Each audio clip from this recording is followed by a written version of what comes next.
Good afternoon, dear friends. This is Shay James here at my stone sun circle outside the town of Lillooet, which is right in the direction I'm pointing by about 5 kilometers.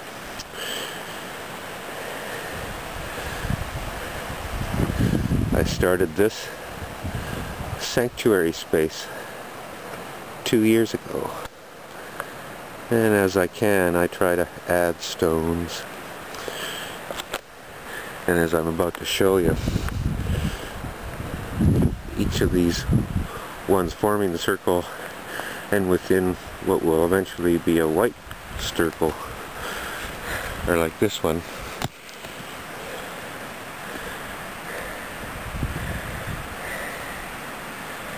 Gathered by my own hands. This is the only one I've ever thrown though. Because the intention with stone magic, stone circles, associative magic,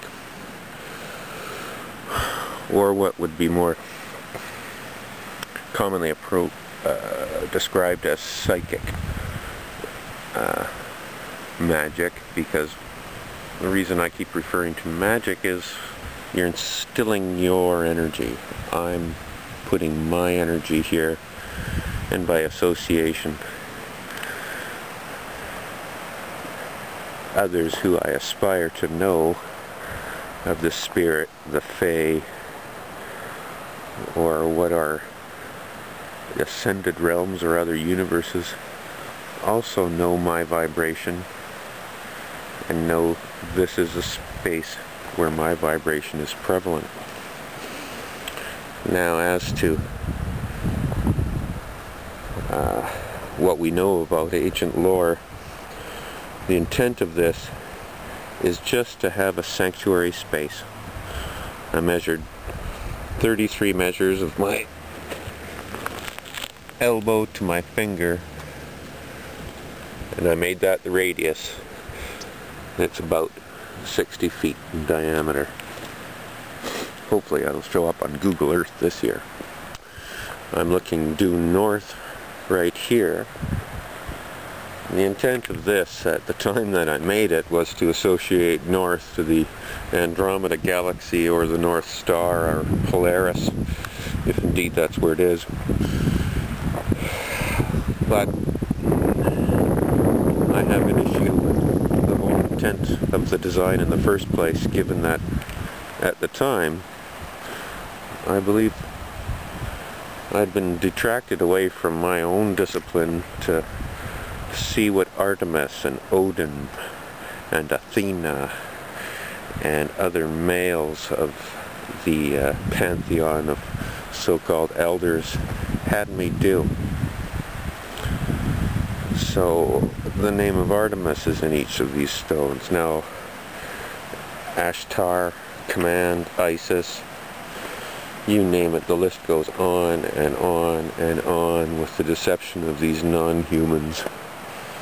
And whether or not there's actually spirits of these names is questionable.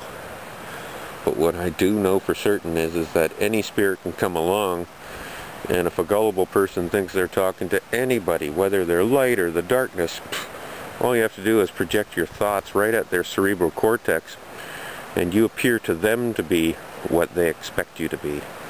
And I guess the Anunnaki or Jinn, or fourth dimensional creatures that seem to inhabit our world as well, they know how to play these tricks on people.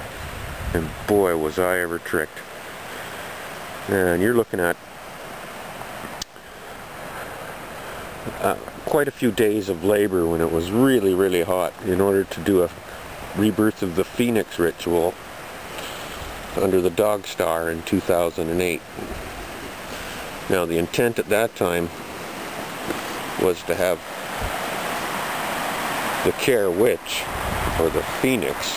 I was deluded to think the Phoenix was anything other than a serpentine symbol of the rising Orion race, or the associative control of our world by the Draco, Orion, etc.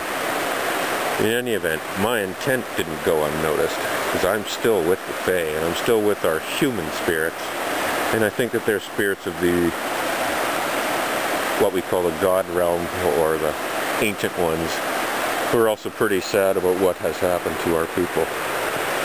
And they may or may not be helping, but I'm not putting any stock in that anymore. I'm just living my days as I can.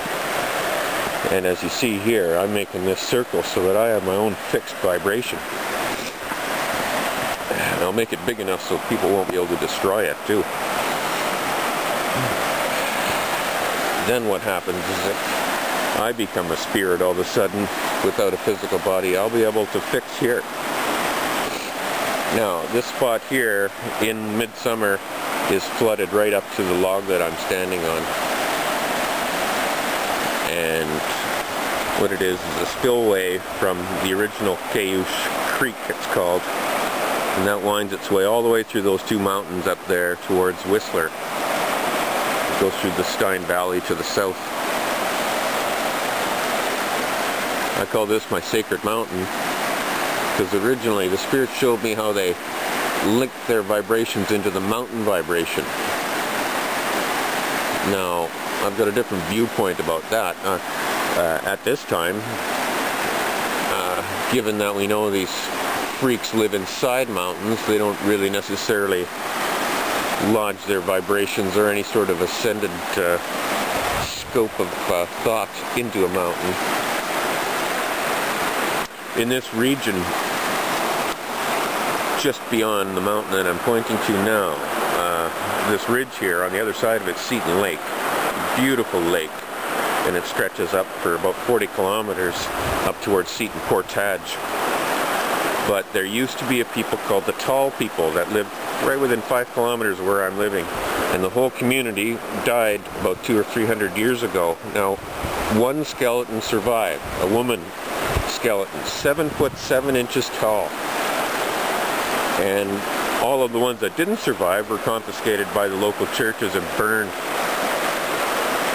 And then what the local people were taught here was that to go onto any of those old sites of the old village, that there was a curse on it, and that the local species of salamanders would literally crawl up their rectum in the middle of the night and kill them. So that terrified a lot of people. The snakes had them scared. Now, I've heard anecdotally that there was other stories told to me by old-timers here who really took advantage of the gullibility of the people that live in Lillooet now, who are actually from the coast, the Haida and the Salish clans. Now there's sort of a mix here of interior and coastal people, but up until about the year 1700, there was the Tall People here. So the original historical references to this area have been falsified. And even worse, the evidence has been destroyed. I couldn't go onto these places to look for any ruins because it's tribal land and you have to get special permits, and wouldn't get through the bureaucracy at this point. The reason for that is because most of the people are still Catholic. So I don't want to step on any toes. Getting back to the circle now,